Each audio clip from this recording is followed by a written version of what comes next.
just like having a bit too much drink in the evening or too frequently, or gambling, or any kind of addiction, or anything like anxiety. That's just an emotion that is a symptom of whatever the root problem is.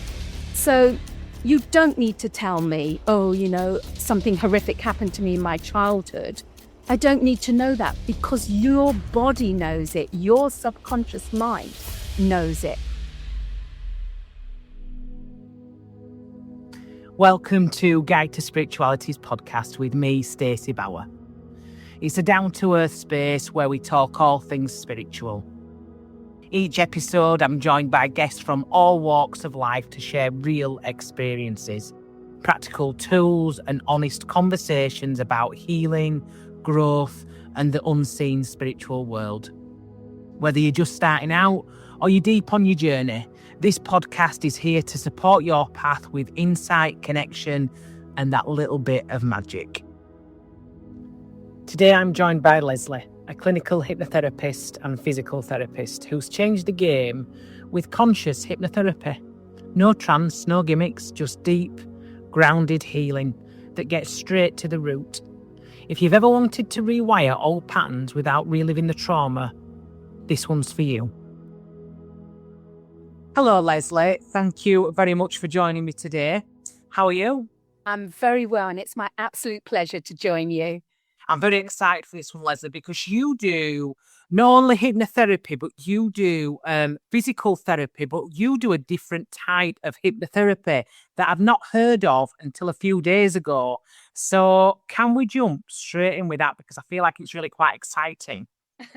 Okay, so I've been a clinical hypnotherapist for 5 years, but I think one of the biggest things I came across was that people would always say, "Are you going to make me cluck like a chicken?" Like this. And it's because most people associate hypnosis, hypnotherapy with the likes of Paul McKenna, who would have people doing strange things on stage. But hypnotherapy, when it's in a therapeutic session, is very different. But because of that, I've learned a style of hypnotherapy that doesn't involve you going into trance. So you are just sitting there like we are, having a conversation.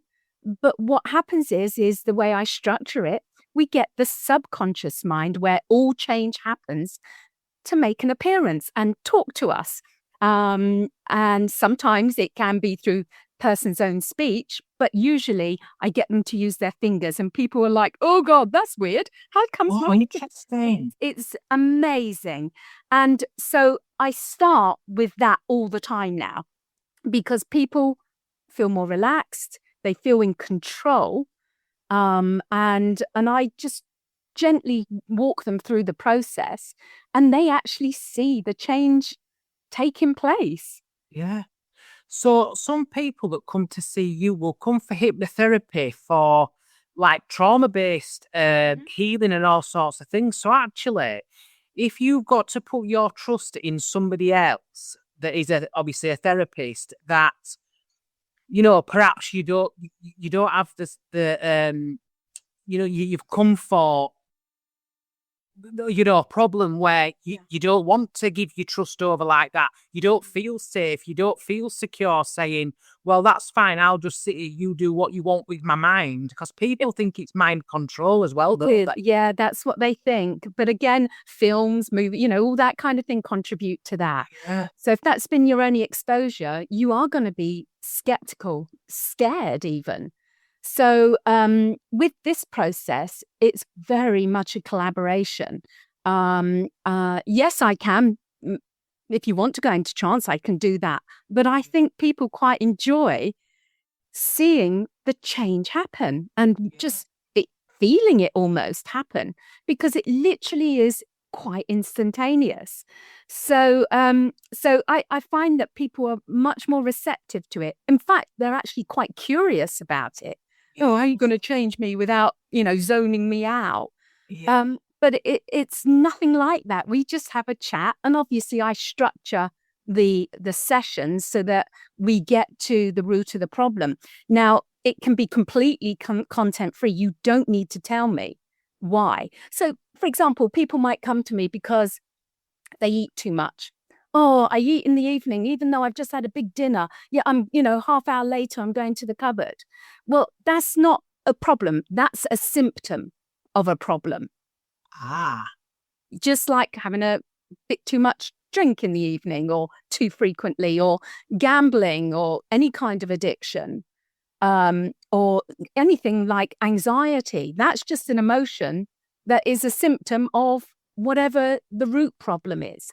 So you don't need to tell me, something horrific happened to me in my childhood.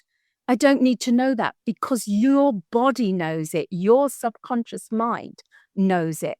I don't need to know it. In fact, you may not even know what it was that traumatized you or is making you behave in a way that you don't want to, because your body and your subconscious mind know exactly what it is. So I can bypass being told all that information by just talking to the part of you that has the issue. So really then, I mean, that is so helpful then, because some people don't want to talk about it, do they? Some people are not ready to speak to anybody about what the issue is. Some people are obviously stuck in the trauma, but other people, especially if it's an addiction, are quite ashamed of what, Yeah. of their behaviour. So if they don't have to come and say to you, well, look, it started when I was 15, this happened, that happened, other happened. If you, like you say, if you can bypass all that and actually just start working on fixing the problem, then that's amazing. Absolutely. So they come with their symptoms. Oh, I eat too much, or I drink too much, or, I'm scared to go up high buildings or something like that. But most of these behaviors, these programs, these habits, whatever, they all began in childhood. Majority of the time, they would have begun in childhood, when we were just emotional sponges and then releasing emotion. We didn't have a cognitive mind until much later in childhood. So it was basically we were emotion led. We felt everything and we responded likewise. So I always talk about, it's because you got a toddler running your life, because all your programs were designed or taken on board when you were a child. And you were learning behaviors from parents or aunts and uncles or grandparents or childcare providers, or even going into schools, or anything like that. Anybody who we looked up to, who were authority to us, we would take on board what they were saying. But it might not actually work for us, just because they're older than us or were seen as teachers doesn't mean that it was right. But or we've learned behaviors from our parents. Parents used to do everything by shouting at each other. Yeah. That kind of thing. So our programming starts when we're very young, and it carries on through our lives, adjusting slightly. So let me give you an example. So one of the insights I will give is like the baby's dummy. When we were a child, baby, toddler, whatever, to pacify us, it got shoved in our mouth. If we needed soothing, the dummy came out, or a blankie, whatever it was for you. And so to soothe ourselves, the dummy got sucked on. So if you kind of transfer that to adult life, well, we're not going to walk around with a dummy in our mouth, and probably not carrying an old blanket. So what replaces it? Maybe food. Yeah. Maybe a nice glass of wine. Oh, I deserve this. I've had a stressful day. But that's just your way of coping with it. It's not gone, give me my dummy. It's gone, give me the wine, So that's how your childhood program manifests as an adult. So that's how interesting is that? Yeah, so we need to talk to that toddler with the dummy, and or that part of you that still craves the dummy to be soothed, to be comforted, to be rewarded, whatever. We need to talk to that part and say, look, it worked back then, but it's not really helping us now. Can we change this program? And it is negotiation with your subconscious mind, because it's done a brilliant job, it thinks, of protecting you, keeping you safe. all this time, why should it suddenly change? That's it. And I think the inner child has got a lot to answer for. Absolutely. A massive amount of problems go straight back to Absolutely. your inner child. It is. It's all about your inner child the majority of the time. Yeah. It's all about your inner child. What behaviors, what responses it had emotionally to whatever was going on at that time. We look at it now as adults and go, oh, don't be silly. It couldn't be that. Don't be silly. But we're looking at it from an adult point of view when we've got education and experience and wisdom, hopefully, not that 3-year-old that was petrified of something. I must admit, when I do my soul retrieval, obviously when we have any sort of trauma in our life, we lose parts of our soul and it stays there until we retrieve it and until it's ready to come back. And I say to people that come for it doing, to us now, we might see a lot of things that happen to us as a kid as not any sort of trauma. So I give an example of, like, it can be something like when you go and try to speak to your mum and she's on the phone and she's busy and she tells you to shush or go away because I'm busy. As a 3-year-old child, like you say, it's like it cuts part of your voice off because it's like, well, I wanted to speak. I wanted to tell you something. So then you grow up then learning to not speak out, not say things that you want. Perhaps you're not going to be heard. But now as an adult, when you're 40-year-old, you go, well, my mum was just busy. You know what I mean? If we're busy, she would start to make tea, she were on the phone. So we find a way of going, but it's all right. And actually, it's really not. Yeah. It's something as simple as that can trigger off a massive chain of events. I mean, from personal experience, you told me I need to be seen. I need to be telling people this. That's what I got from my reading from you. But as a child, I was told to stop showing off. Yeah. Because I'd be singing at the top of my voice or doing windmills as I was singing. And I would be like, stop showing off, stop showing off. So for me, I grew up with that programming of like, stop putting yourself out there, stop shining, which is dreadful. But your parents, all they wanted was a bit of peace and quiet for 5 minutes. But you didn't, that's not how I interpreted it at the time. So, of course, for me to suddenly step out, I'm very much comfortable with people I know and everything. Yeah. But do you know what? Once I realized that, once my subconscious mind, my little crew member down in my subconscious mind got that was, it's okay to show what you do. Yeah. Why wouldn't you? You're helping people. Why wouldn't you? Yeah. So, that's the sort of thing. So I call that sort of imposter monster, the imposter syndrome, where you just don't think you're good enough because somewhere along the line, your programming has said, be quiet, stop showing off, that kind of thing. So it's so relevant to so many people because we'll either self-sabotage ourselves or we'll just stay hidden. And everybody has got something to shine about. I find people really interesting. So even people that don't think they're interesting, I'm like, oh yeah, did you? They'll tell me about that. And they go, well, it's just this. And I'm like, it's not though. I'm right nosy. I love it. I'm right interested. Yeah. But so when people come to you, obviously everybody must be receptive in different ways. So some people might not be as receptive as others. So there obviously isn't a set program like, right, well, within 3 sessions, I'll have you fixed. No. Do you find that it takes a long time, or can you look at people and go, do you know what, I can fix that in a breath? Yeah. So I never assume anything because, like you say, everybody's completely different. We're all unique souls. We really are. So I do a free 1-hour consultation of 1 hour. And I don't shorten it down going, oh, yeah, I can help with that. I don't want to do that. I want that person to get to know me because I'm going to be working with their subconscious.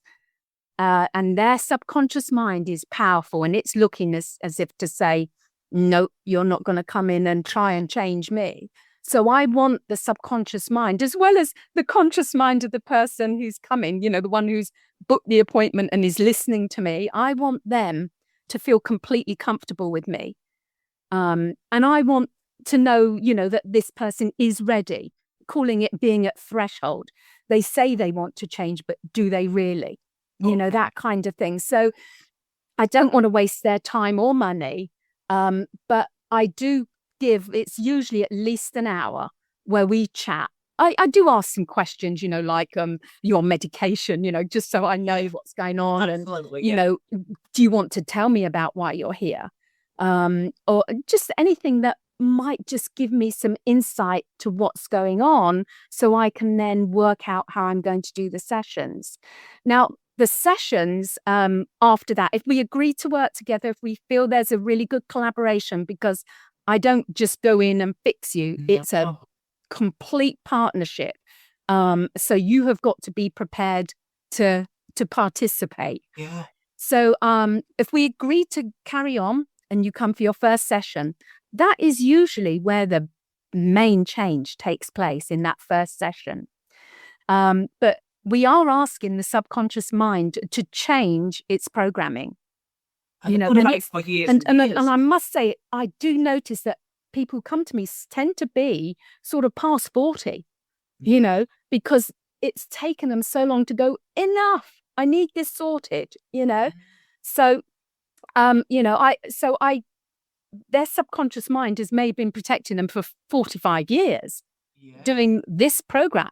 And now I'm coming in and saying, okay, well, you've heard her say that this is going on and that's going on, and it's really quite disruptive for her. And how about we change it? I'm paraphrasing here. So I work with the subconscious mind. So I want it to know what I'm there to do. And usually I give it the time to understand what's happening. And in that first session, we make the change. And I literally, when the subconscious is ready, I literally go 3, 2, 1, clap my hands, because I can't click my finger, clap my hands, and I say, make the change. And then I ask it, have you made that change? And it'll tell me yes. I've yet to have one say no, but I'm sure if it did, I would then answer its objection as to why it didn't make the change. But usually we've answered those to get to that stage. Yeah. And then we go away. And usually the first session and the second session I like to do within a week or so of each of them, just so that I can go in and ask the subconscious mind, that member of the crew that is looking after that particular behavior, what are you happy? Are you happy with this new way of working? And if the subconscious sees its person, happier, calmer, looking forward to life and what can bring, it's going to say yes. Your subconscious mind there just wants the best for you. It's just sometimes its version of the best and our version of the best isn't always compatible.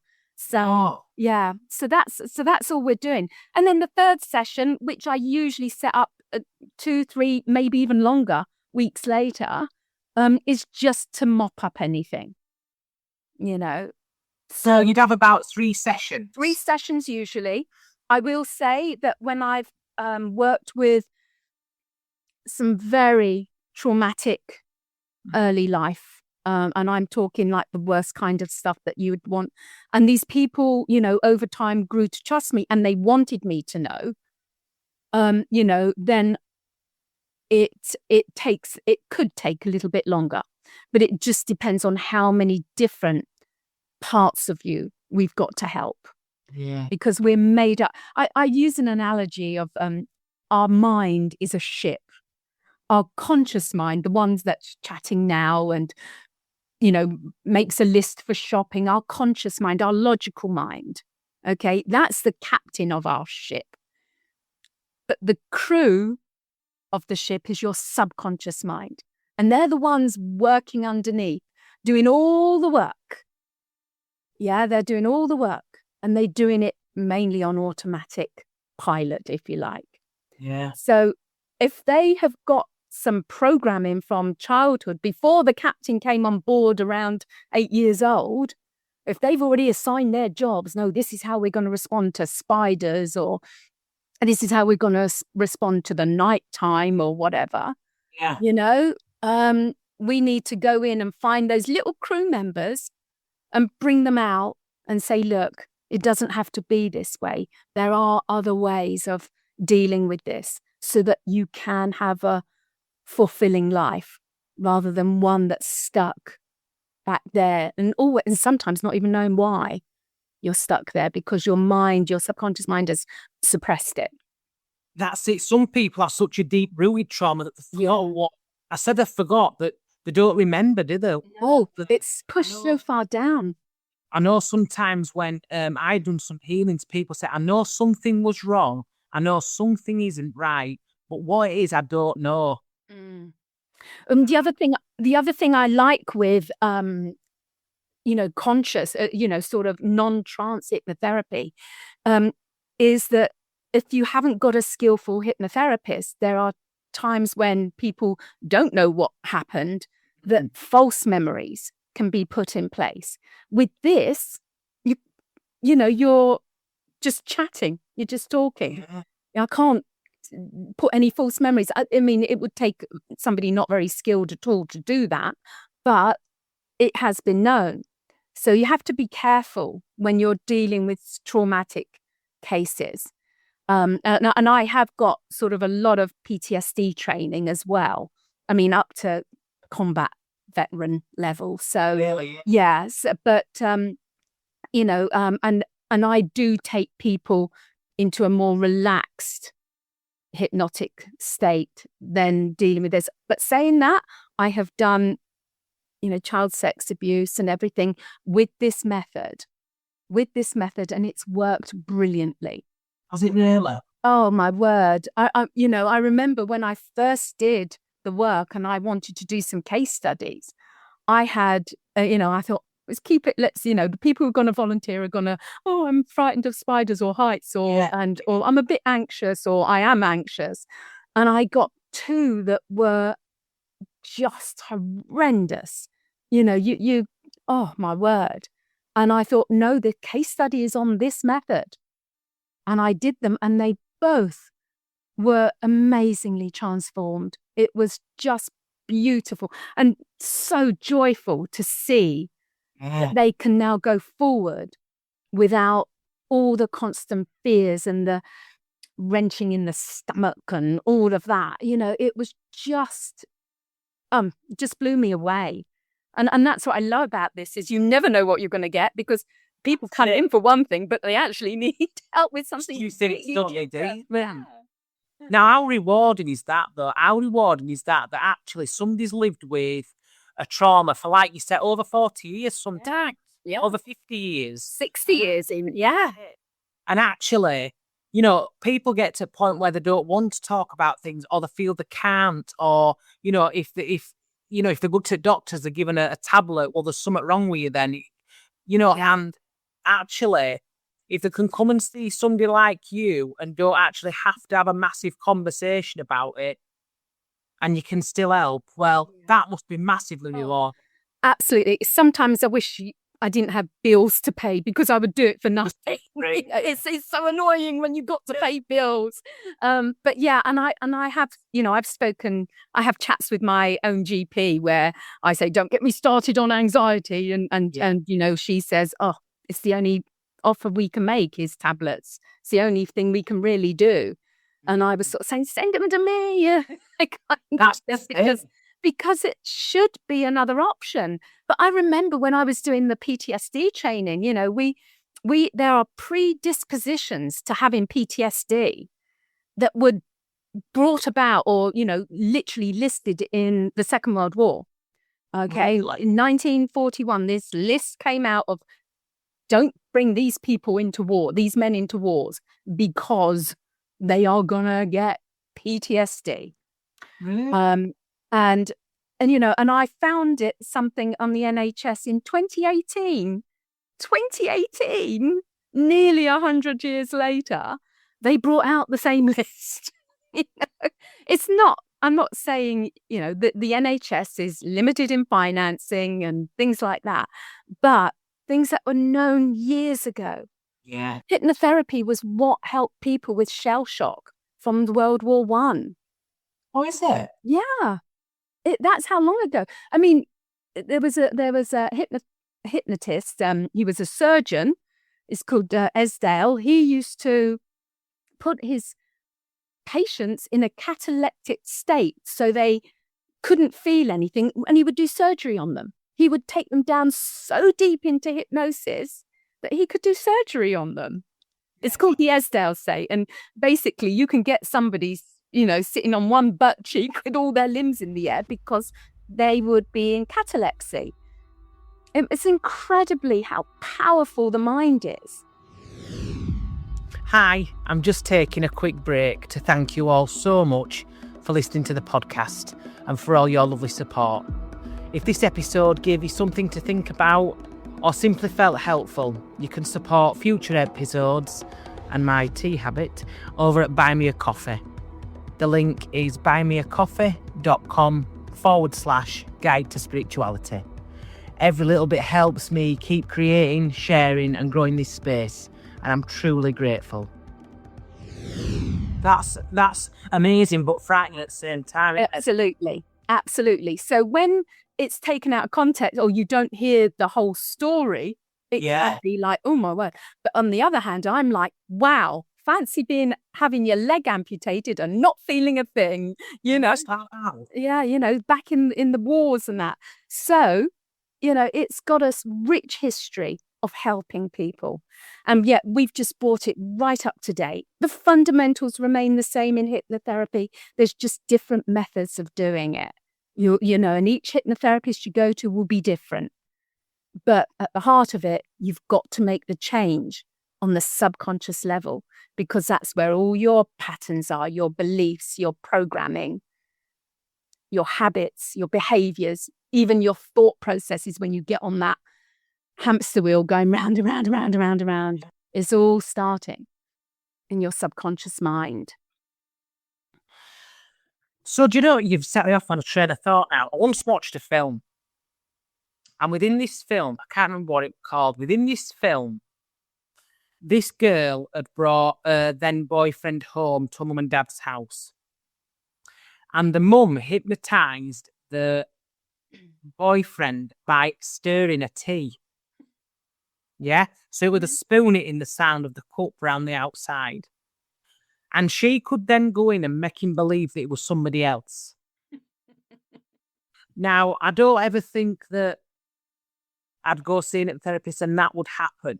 But can things like that happen? If you can make somebody believe that, well, I said, but it's not a belief, is it? If you can make somebody feel so much at rest that the mind doesn't feel pain.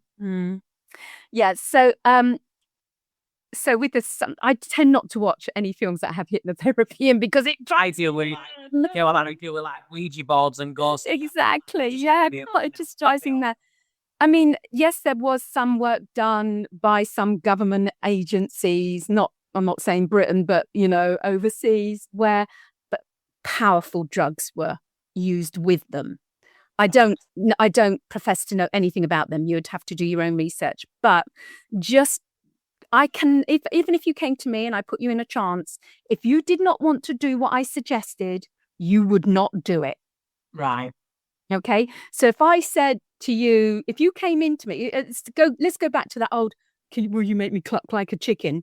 Yeah, if that's what you want to achieve, you will. Yeah. But if you don't want to achieve that, of course you won't. You've got to remember, when people go up on stage, they've been primed. It's not just come up and somebody goes, sleep, and you do that. They've been primed beforehand. You wouldn't have seen that. But when people go up on stage, they're looking to have a fun time. They're looking to make idiots of themselves and see what they can do. I mean, I'm an excellent stage candidate to go up on stage and I speak fluent Chinese under hypnosis. It doesn't mean anything, but I there's in one of the academies I was in, I was that because I am very susceptible to stage hypnosis. And I was game for a laugh. I felt in a safe space. So I was hypnotized to talk Chinese. And the more people laughed, the more angry I got, So it can't be done. But I was up for that. If I wasn't, I wouldn't have done it. So, yes, if you're signed audience and you're thinking, well, I better not bloody pick me because I'm not doing that. I'm not doing that. You wouldn't do it then. It wouldn't happen. So even if your mate pushed you up on stage, you wouldn't do it because you've got to be a participant. You've got to be a participant. Okay. There's no point. And no decent human being would make you do something you didn't want to do anyway. No. But they wouldn't, because your mind is stronger. It would take over. So that's why when, people say to me, would you make me cut like a chicken? Well, if that's what you want to do, I will. But if you just want me to randomly do it, no, I can't, because it's not what you want. That's interesting. That's quite reassuring, that. Oh yeah, you are stronger. If you don't want to do anything, you won't do it, and that's why I have an hour's consultation. Yes, at least an hour, because I want to make sure that somebody is ready to change. Because they say, "Oh, I'm fed up of this. I'm fed up of this." But hey, does it get them out of doing this? Does it get them out of doing that? Or do they really want to stop all that? So that's what I need to check, because they're wasting their time and money otherwise. Do you know, earlier on, just to go back a little bit, earlier on when you said about sometimes there's false memories put there, do you mean by ourselves? So not necessarily by ourselves, or something we think of. So I had a client come to me and said, I don't know if I was abused when I was a child. Yeah. Can you tell me? And I said, no, I'm not going to go there, because even if she's got that going in her head. Yeah. And so even if she wasn't, that is now circulating. And then I'm going to go in and she's going to be in a trance or whatever. And I'm going to start reinforcing or talking about that, so it becomes more real. That's how I mean about doing that. I mean, there's other, somebody wants to, I can't remember where I put my keys, or, to something I haven't opened in 15 years. That's different. You can go in and try and help them retrieve the memory. That I would do. I would not be comfortable going in and asking somebody to do it. I would, did I kill my dog or anything? I wouldn't do that. That kind of thing. It's just not something I would do. There may be people out there, but I don't think there would be. Not anybody who was looking to help people. Yeah, that's it. If you're doing it for the right reason, the right intention, you're where you should be at. If they came to me with that, I would be looking at, why do they feel like this? Yeah. What's the emotion? What have they attached it to? And let's call up that little crew member down in the subconscious mind and find out what's going on. Why are you running this feeling? Why are you running this program? And deal with that. So how did you get into hypnotherapy, and what took you down this line? Where does all this come from? Okay, so I was in corporate world years ago. I was in corporate world 15 odd years ago, and I worked in HR. So I saw both sides, the employee side and the employer side. And I must say that the last 2 or 3 years of my career, I was angry. I was just permanently angry. I sat in circle to help me with that. I was angry because I saw unfairness. I saw people abusing systems. I just didn't like it. And it was quite a toxic environment. And to be honest, I just felt my soul slipping away from me. Yeah. So I thought, I've got to do something different. I've got to just retrain. And I was in my 40s. So it was like, what am I going to do? Starting again. But when I was sitting in circle, I enjoyed the healing side of it, putting my hands on. So I thought, let's do something with that. So I went into massage. And from that, I learned the Emmet technique, which is a fantastic way of helping people with pain and restrictive movement. So for quite a while, I've been just helping people in pain. Restrictive movement, getting back their mobility, all of that. All the things where you get given a sheet at the hospital from the physio saying, do these things with your arm, and you're going, how can I? I can't move my arm. So I would help them move their arm so they could do all the exercises and things like that. So that's what I have been doing. And then, of course, the pandemic hit.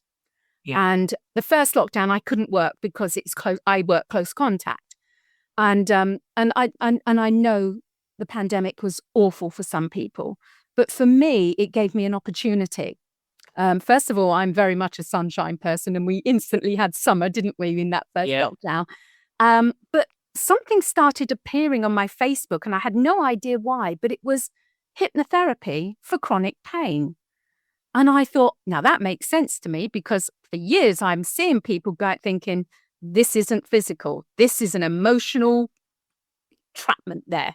Yeah. So when I saw that, I did the master class. It was a 6-week course. And then I did the full certified course, and I loved it and I wanted more. So I did another course. And whereas before you would probably get to do this every week or two, in lockdown, I could do it all day, every day. Yes. Because I had nothing else to do. Yeah. So I just absorbed everything I could, hypnotherapy. And then even when lockdown was over, I carried on learning. I studied with an international hypnotherapy academy, which is, if not the best, one of the best in the world. Certainly the hardest exam I've ever done.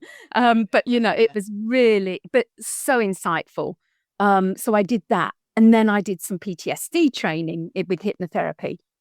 And then I did this non-trance hypnotherapy. So I literally sort of migrated into it, if you want, from initially linking the two together, pain and emotional pain, and using hypnotherapy to help people like that. So I still do my physical side of it. I still treat people, and I love that. I love getting my hands on somebody, but all the time I'm talking to them as well. So I don't use hypnotherapy, but I use the positive structure of it to help people. And then, I haven't done really any advertising. Everything for me has been word of mouth. But then somebody came along and said, you need to be seen. Deal with that. So I said, okay, all right. She's, because when I was telling you about it, you were like, I've never heard of this. You've got to tell people. Yeah. So now I want to get it out there. And also, being self-employed, you don't get a great pension. So I'm never giving up work. And as it goes on, it would be just nice to chat to people over Zoom, or if they're local to me, to pop in and see me. But, I can do this over Zoom, and I can do this for the rest of my life and help people, So, right. So let me so this can be done over Zoom. So you can be hypnotized over Zoom. So like you said, because you're just having a conversation, aren't you? You're just having that. I do even trance hypnotherapy I can do over Zoom. Over Zoom. Oh. Yeah, as long as the person's in a safe position where they're not gonna, fall or anything. But, but I can do hypnotherapy anywhere. After COVID, a lot of people lost their a sense of taste and smell, didn't they? Mm. And I remember being out with a group of friends, and one of my friends was saying, oh, I can't even taste this. And I said, why not? He said, oh, bloody COVID, all the usual stuff. So I said, okay. So I literally, the whole thing from start to finish was 7 minutes, because we were in a restaurant. It was noisy. There was plates clanking and cutlery chinking and everything. And I literally reconnected his sense of smell and taste in just like that. Yeah. So you don't need to be relaxed to do hypnotherapy. It's quite a nice byproduct if you are quite a stressed person, to be nice and relaxed for a change. But I can do it in a restaurant with the loudest din going on, restoring somebody's taste and smell. That's how versatile it is. But it's all because I got him into that state of trusting this can work. And he was open to it because he wanted to smell and taste food again. And that's what happened. He's willing, he's wanting that, isn't he? So that works. Yeah. So he was receptive. I, did my little bit of work with him. And 7 minutes later, he was tasting his food. So, when we talk about pain then, so from what we've said then, really, you could cure illness through the brain. I don't ever talk about cure. I can try to help you. Help them with. Yes. Yes. So, for this is a very controversial area, but fibromyalgia, people get diagnosed with that as the last thing on the list it can be, because every other test, it's a coverall because they don't know. My husband's got polymyalgia, and they basically say, well, you've got some of this, you've got a bit of that, not really sure if it is, but, that's what we put it down to. Yeah. So I, with sort of, this hasn't been, I haven't done anybody with fibromyalgia actually with the non-trance, but with sort of doing a very much of a relaxed, trancey style hypnotherapy, I have gone into and sort of talked about their pain as being trapped emotion. Trapped emotion. A lot of pain is just trapped emotion. And it's basically your body saying, will you deal with whatever it is? Well, I'm going to keep slapping you about until you do. And so things get worse and worse and worse until you address what's the real issue is. And a lot of people, and again, it becomes an identity to them. I've got fibromyalgia, or I've got this, I've got ME, I've got whatever, because it gives them a sense of, oh, finally somebody's told me. But they're not going to get better from it unless they start exploring why have they got it. Problem. Yeah, because like I said, doctors give you, it's like IBS. You get given that when they've ruled out 1,500 other stomach issues. Again, emotional. You see, I say every so often, it's getting more and more actually. I've been doing my inner child healing, or, I've been doing some inner child healing. I'm up to about age sort of 15, 16 at minute, 17-ish. And when I have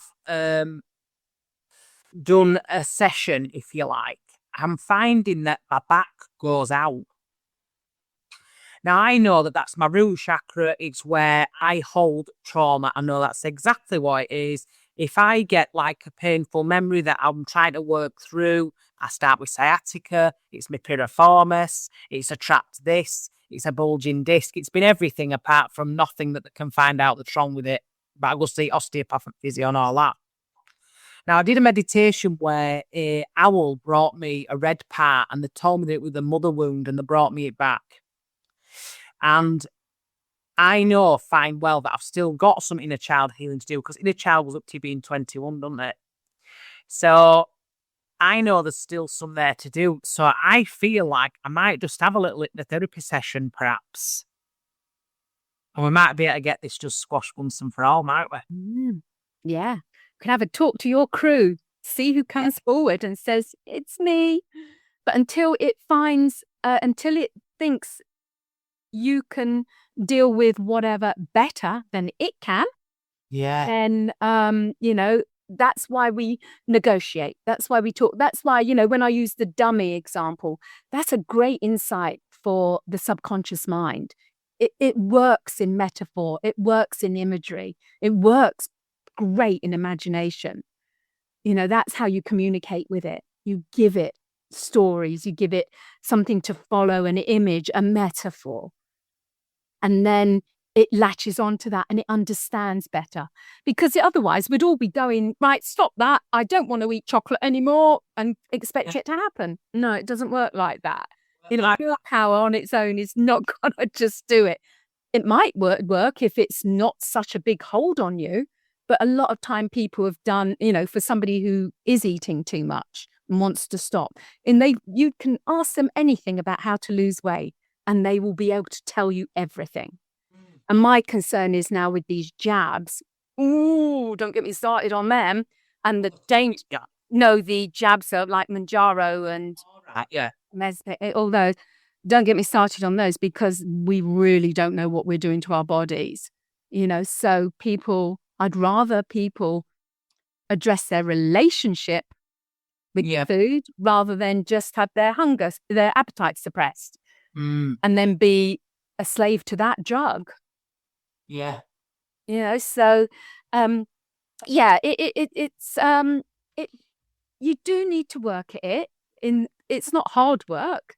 No. I will say you've got to show up and you've got to be prepared. You don't have to tell me everything. you might sort of say, oh, I drink when I'm stressed. That's as far as you want to go. If I say, oh, what kind of stress? And if you think, well, I'm not going to tell you that my husband hits me or something, I'm not going to tell you something like that. That's fine. You don't have to. Because guess what? That little crew member that's running your program, protecting you, knows exactly why. Yeah. And I will just ask for it to step forward and ask it if it wants to change. But in our conversations, we would have hopefully start to make it feel as if we do have an answer. Yeah. So do you find though, if people come to you and they say, right, I've got a problem with, let's say, drink, right? I'm drinking too much. I'm drinking 5 nights out of 7, blah, blah, blah. I know it started because I don't drink 5 nights out of 7, I'm saying, but my parents were functioning alcoholics, actually, as it goes. But so that to me would be a learned behaviour. That's quite normal in my house. We always have a drink. And my mum and dad used to say things like, and it actually makes me go like that now. It makes me like wince nearly. And they go, do you know, I've worked all week and I deserve a drink. Yeah. Yeah, but you deserve a drink on Monday when you've worked on Monday and on Tuesday and Wednesday and Thursday. And they used to get blind drunk, you know. And us as kids, I remember being like, does anybody's parents not? So if I went somewhere, parents didn't drink, I thought they were weird. I were like, well, they're a bit weird out that they don't drink like my mum and dad. My mum used to have homebrew then. They used to win with jug and all that, you know. So to me, drinking constantly would be a normal thing, but I don't actually, as it goes. But I do drink, but not like that. But if I came to you and I was totally open with you and I said, right, I feel like I'm getting where I'm drinking too much. My parents were functioning alcoholics. We grew up with it. Does that help you any more than what if I just said, look, I'm just a bit worried about drinking, but I don't want to tell you why? Yeah, absolutely. Because we know that the drink is the symptom. Yeah. Yeah, it's not the problem. It's a symptom of what?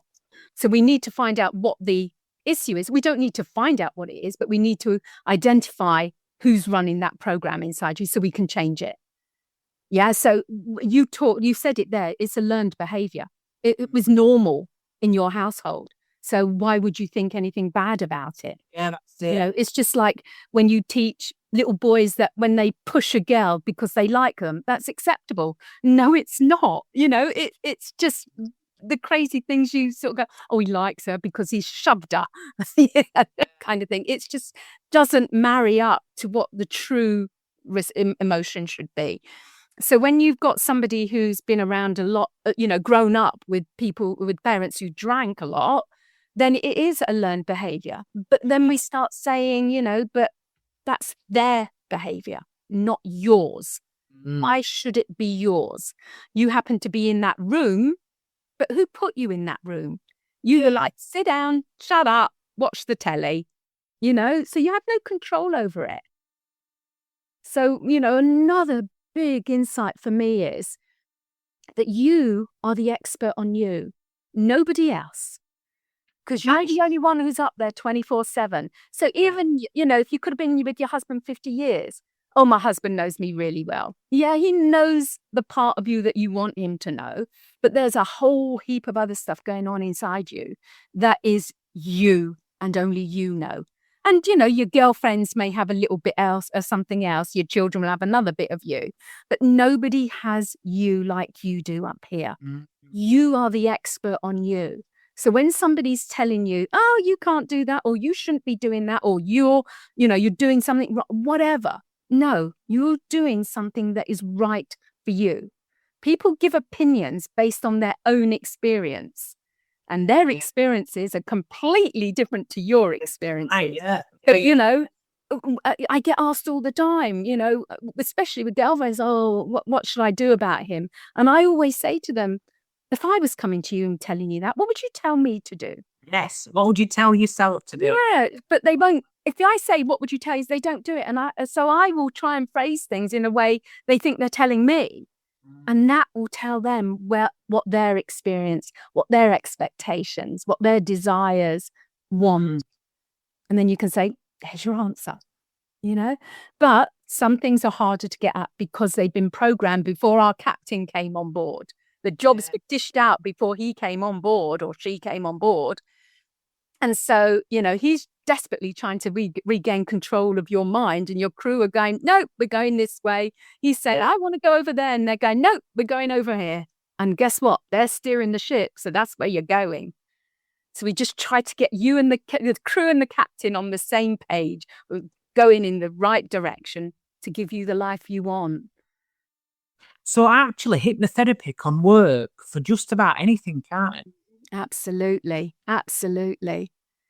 Sometimes we come thinking it's something minor, but I don't want to say it opens a can of worms. It doesn't. It just opens up the opportunities of what else they could do. Yeah. Like any self-limiting beliefs you could conquer. Oh, absolutely. Well, self-limiting beliefs have usually been put on you by someone else. Somebody else. So we just need to tell that crew member, look, mate, this isn't, this is somebody telling you what to do.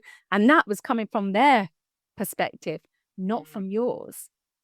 You see, and we were always told as kids that, we grew up on counsellor state. I enjoyed it. That's one of my podcasts this last week. I enjoyed it. It was fine. I don't have any regret about it all, But we were always told, and especially my dad, if anybody if you got a nice car or you had a big dream or anything, you were always told to not get above your station. Don't let's be getting above your station. Don't think you're a bit hoity-toity now, just because you've got a decent job and just because you've this or you go on a nice holiday. Ooh, who do they think they are? Look, coming round here.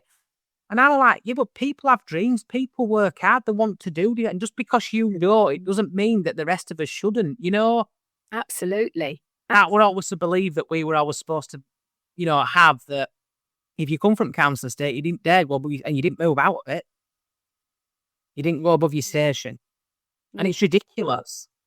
Yeah. I think one of the things that I think I have found with hypnotherapy, whether it's in trance or out of trance, especially because people have bought very much into it because they're witnessing it, is that they realize that the world is their oyster. Yeah. Because you remove the limiting beliefs or the part of themselves that's sabotaging themselves or the imposter monster, whatever. You remove those, they're suddenly free. So it's very empowering. So if somebody said, listen to this now, they're going, right, Lesley sounds right up my street. I bet she could help me with this problem I've got. Where are they going to find you, Lesley? Because I think everybody that has any sort of issue needs to come and find you immediately. So I live in Wiltshire. I'm in between Swindon and Marlborough. So I'm happy for anybody to come in person. But I do a lot of work on Zoom. So it doesn't matter where you are in the country or the world even, because Zoom goes everywhere. You just literally set up on Zoom and you can contact me. I have a contact form on my webpage, on my website. So my website is mindandbodyfix.co.uk, all spelled out, no at sums or anything. It's mindandbodyfix.co.uk. Or they can literally send me an email if they want by putting help@mindandbodyfix.co.uk. Okay, so I'm more than happy, for how anybody wants to contact me. On my website, it's got my phone numbers and everything. So you can call me as well or text me or WhatsApp me, whatever you want to do. Just get in contact me. Like I said, there is a contact form on my webpage and you can just put your details in there, mention that, you heard about me from this and I'll give them all a discount. So. I hope and gave the discounts to be had, Lesley, we're on here. No, because, I want to help as many people as possible. Yeah. And this does help me get this out there. That's it. And I think the more people that know about it, that there is an alternative. They don't have to have, go for another pill at the doctor's. I'm not anti-doctor or anything like that. And I don't mean either. Should ever stop taking vital medication or anything like that. But I do feel like there's a lot where we could help ourselves alternatively without adding another tablet in and another one of this and, and I'll just go get another tablet. And I feel like that's all there is to offer sometimes. It's just some medications and we don't know what the issue is. So if there's more healers out there, there's alternative therapies out there, I feel like we should all at least try it a couple of times and just see what we could. And like I said, it's going to cost them nothing to have a chat with me. I do a free consultation where they can ask whatever they want to, and we'll have a good chat just to see if we're the right blend, because I know that all energies don't necessarily work well together. But, you know, if you decide, I don't take it personally if you say, actually, this isn't for me, because I take it as it's not for me yet. Or they might go and look for someone else. I have no problem with that as long as they get help, if that's what they want. So they have no obligation. There's no pressure. I will tell them at the end, you know, this is how I would see it going if you want to do this. And obviously each one will be different, but this is how I see it going. If you're interested, let me know. We can either book you in now or go away, think about it, and then come back to me when you're ready. Yeah. Oh, that sounds amazing. Absolutely amazing. Do you know, Lesley, I've really enjoyed talking to you today. Thank you. I've enjoyed it too. Every day is a school day, isn't it? It absolutely is. Absolutely. I love learning. Love learning. What's next? What are you doing next? What's the next thing on Lesley's radar journey? What's going on? I don't know because I want to do this more. I love my physical work. I love doing that. But I have got my mind on to the things I want to do in my life. Yeah. Good thing is with hypnotherapy and somewhat with the physical therapies, but I can move around the world. I can do it from anywhere. And that has been my dream, my vision board, you know, living somewhere warm all the time, not just those few days that we get here. But it will always involve this work. Always, because it gives me joy, you know. I do believe happiness comes from within, but I think you can get a sense of joy from doing other, you know, things that are more tangible. You can see. So I love my work. So I always want to do it, but I also want to mix it in with the rest of my life and do some things that I want to do. Yeah, you won't ever hear me. I will always have a Zoom link with me. Oh, that's lovely, Lesley. Thank you very much for joining me today. Oh, thank you for having me. I've really enjoyed this. Really enjoyed it. Thank you. Thank you. See you again. Bye. Thank you so much for listening to me, Stacey Bauer, on Guide to Spirituality podcast. If you enjoyed this chat, feel free to follow, share, or leave a review. It really helps. Take what resonates, leave what doesn't, and keep showing up for you. See you next time.